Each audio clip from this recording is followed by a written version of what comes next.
Public speaking is the fuse that brings us all together.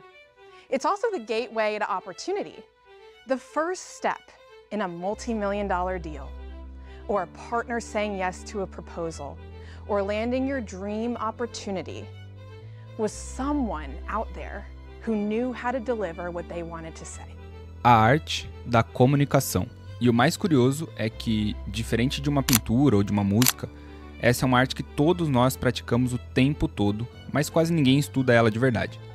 Desde pequeno a gente aprende a escrever, a decorar fórmulas, a resolver problemas, mas ninguém ensina a gente a falar, a se expressar. Hoje, eu quero te mostrar por que a comunicação é uma das habilidades mais poderosas que um ser humano pode desenvolver e como aprender a usá-la pode literalmente mudar a sua vida. E uma coisa que eu quero que vocês entendam é que a comunicação ela é uma habilidade treinável, você não nasce sabendo falar. Existem pessoas que têm mais facilidade sim, mas ainda assim elas não nasceram sabendo falar, obviamente. E eu vou mostrar para vocês 4 passos simples que eu uso hoje em dia ainda para conseguir uma comunicação muito melhor, que é coisas que você consegue fazer ainda hoje aí na sua casa e na sua próxima apresentação, e aos poucos você vai melhorando. Acho que uma das coisas que muitas pessoas têm muito medo é do silêncio. Muitas pessoas têm muito medo do silêncio, né? Na hora que a gente está fazendo alguma apresentação e você esquece o conteúdo e você perde o raciocínio, né? Dá aquele branco na sua cabeça e você não sabe para onde que você vai. E aí o que geralmente as pessoas fazem? Começa a falar sem parar. E fala, e fala, e fala, e fala, e fala. E muitas das coisas que essas pessoas falam não faz muito sentido com aquilo que elas deveriam estar falando. Então a gente perde o nosso raciocínio. O silêncio em si, ele faz muito sentido em qualquer tipo de argumentação. Inclusive, esse vídeo aqui, ele tá sem muitos cortes, o que é algo que eu geralmente faço, de cortar muito, para vocês terem um exemplo de como funciona o silêncio e de que realmente deixar ele faz parte do processo de comunicação. Vou até usar um exemplo prático disso. Ontem eu fiz uma atuação em uma escola que a gente faz e depois disso a gente faz uma supervisão em grupo. E na hora de eu expor as minhas ideias, eu nunca ia lá e eu saía falando sem parar aquilo que eu queria falar, porque o silêncio fazia parte do processo das pessoas entenderem aquilo que eu estava falando. E eu sei que aqueles 2 segundos de silêncio parece 5 minutos na sua cabeça.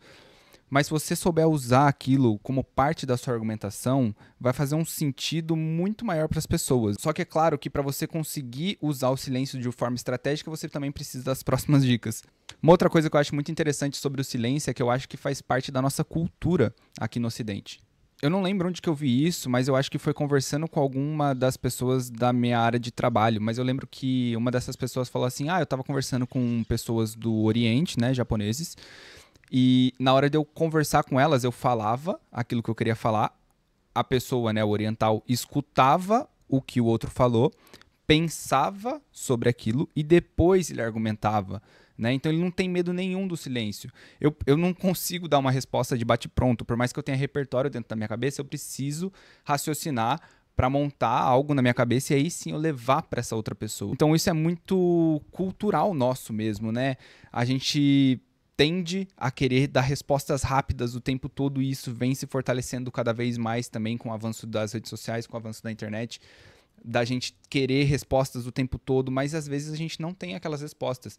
Então, quando a gente recebe alguma pergunta, eu não preciso receber a pergunta e responder direto. Eu posso responder depois que eu pensar sobre aquilo e aí eu vou dar uma resposta muito mais assertiva. Então, o silêncio também faz parte do processo de resposta. Agora, eu acho que a segunda dica é uma das mais importantes de todas. Para você falar sobre qualquer coisa, você precisa ter repertório sobre aquilo. E eu lembro que eu aprendi isso em um livro do Daniel Carnegie, eu não sei falar o nome dele direito, mas é um livro de como apresentar em público e encantar as pessoas, basicamente. Foi esse o livro que eu li para começar a entender um pouquinho melhor. Lógico que depois eu fui me aperfeiçoando, porque nem tudo que tá lá funciona de verdade. Mas eu lembro que no livro ele falava algo relacionado a você saber de 99% do assunto. Isso é impossível de você saber, tá? Mas eu deixo para você a ideia de que você precisa ter o conteúdo na sua cabeça. Então, por exemplo, se você vai fazer alguma apresentação sobre algum tema específico, realmente estuda aquele tema para você ir com repertório dentro da sua cabeça. Porque quando você tem repertório dentro da sua cabeça, você fala com muito mais certeza aquilo que você está falando. E também dentro disso tudo tem o processo de aprendizagem. O processo de aprendizagem não é do dia para a noite que você vai ler um livro e você vai saber de tudo daquele conteúdo. Você pegou uma fonte de conhecimento. A grande questão é que, aos poucos, você vai deixando cada vez mais concreto aquele conhecimento que você tem na sua cabeça. Então, por exemplo, hoje eu estou meio que no 4º ano de psicologia. E ainda assim eu não sei quase nada de psicologia, né? Eu tenho muito o que aprender. Eu posso ter lido um livro sobre um tema em específico, mas para aprender sobre aquele tema em específico eu preciso saber de outras 1000 coisas, né? Mas essa base de conhecimento que você precisa ter sobre o tema que você está estudando é muito importante. Estuda o máximo possível, tira as dúvidas que você tem. Então assim, você quer ser mais confiante para falar sobre qualquer assunto? Estuda sobre o assunto. E você vai perceber que estudando sobre esse assunto, você vai conseguir realmente falar daquilo. Então hoje, por exemplo, eu trabalho com psicologia organizacional. Você coloca eu para conversar com qualquer outra pessoa de psicologia organizacional que não sabe do assunto, e ela vem com algumas dúvidas que hoje eu sei responder, mas na época quando eu estava começando eu não sabia. Só que foi a construção de um repertório para eu conseguir desenvolver tudo isso, para eu conseguir passar para a pessoa. Portanto, faça leituras, pesquise, escreva, que também vai entrar na próxima dica, e fale. Acho que falar é o essencial. Vocês vão perceber que o silêncio está relacionado com o repertório, que está relacionado com a próxima dica, que está relacionado com a outra dica. É um ciclo. E também já entrando para a próxima dica, né? Escreva as suas ideias. A partir do momento em que a gente começa a estudar e escrever sobre aquele assunto, quando eu estou realmente escrevendo algo, eu vou mudando o raciocínio dentro do meu cérebro, né? Pelo menos isso funciona muito para mim. Vocês precisam perceber o que funciona para vocês também. O nosso raciocínio na escrita ele é muito mais lento, porque não é a mesma velocidade de uma digitação. E isso me irrita também de vez em quando. Quando eu tô ali escrevendo, eu falo assim, nossa, mas tá vindo tanta coisa na minha cabeça, tá vindo tanta coisa, e eu não consigo escrever na velocidade em que eu penso. E se eu não escrevo na velocidade que eu penso, é porque eu tô raciocinando sobre aquele assunto. Quando eu tô digitando, eu saio digitando absolutamente tudo que vem na minha cabeça. E isso pode ser uma outra estratégia de estudo também, como se fosse um brainstorm. Mas a partir do momento em que eu estou escrevendo as coisas com calma, o raciocínio ele vai fazendo muito mais sentido. Então, quando você escreve, você vai organizando as ideias na sua cabeça, que vai automaticamente ajudando o seu cérebro a raciocinar um pouco melhor sobre aquele tipo de assunto. Então, antes de qualquer apresentação, de qualquer conversa, é muito legal que você escreva sobre aquilo. E eu não estou falando que você vai ter que escrever e decorar aquilo que você escreveu. Nunca, para uma apresentação, você decora alguma coisa. Você precisa aprender aquela coisa. E vocês vão perceber que escrevendo, vocês vão conseguir aprender sobre aquilo. E quando você aprende, você fala naturalmente sobre aquilo. Quando você decora, você só replica aquilo que você aprendeu. A última dica, ela é muito boa e ela faz parte de um método de aprendizagem. Se eu não me engano, é o método Feynman. Eu não lembro, nunca lembro o nome desse cara. Mas é um método de aprendizagem que, na verdade, eu vou extrair só uma parte, tá?